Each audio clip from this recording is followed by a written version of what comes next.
Tonight, there are new questions about the spending of tax money in East Cleveland. Now, this centers around allegations that led to criminal charges against Mayor Brandon King and former city councilman Ernest Smith. News 5 investigator Scott Knoll live now with what he has uncovered. Now, late this afternoon, the Ohio Auditor's Office confirmed there is an open investigation into that spending. The question, who authorized the spending of thousands of dollars of city money to repay what King and Smith owed? Those so-called findings for recovery were part of a state audit released last spring. It found East Cleveland Mayor Brandon King improperly provided the use of a city-owned car and gas card to former city councilman Ernest Smith. Investigators said Smith used that car for personal use. The pair ordered to repay the city $6,791 to cover what investigators say were 157 fuel purchases.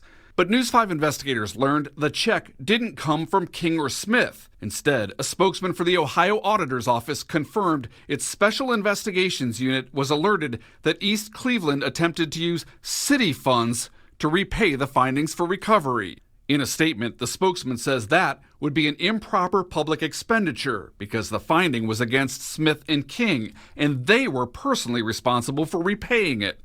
So who authorized the payment? Did City Council ever authorize this money to be spent for this reason? Absolutely not. Absolutely not, nor would we have. Councilwoman Patricia Blahoviak says using city money to repay the city is ridiculous. We need that money.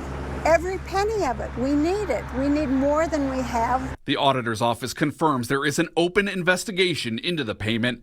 Interim East Cleveland Mayor Sandra Morgan, who took over in March, confirms she received a subpoena connected to the case, looking for information about who requested the city pay the nearly $7,000.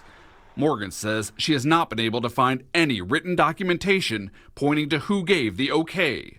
Blahoviak wants a full investigation and prosecution of anyone involved, believing what happened was theft. We aren't going to get rid of the corruption until we get rid of all of the corruption.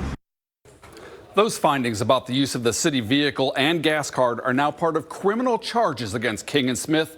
Late today, Smith told me he had nothing to do with the city paying off what he and King owed. King's attorney has not responded to a phone message about this latest investigation. Both men pleaded not guilty to the charges against them. And late today, the Chief Justice of the state Supreme Court refused a request by King's attorney to remove the judge from his client's case. That could pave the way for this criminal trial to begin. Reporting live in the newsroom, I'm News 5 investigator Scott Knoll. All right, Scott, thank you so much.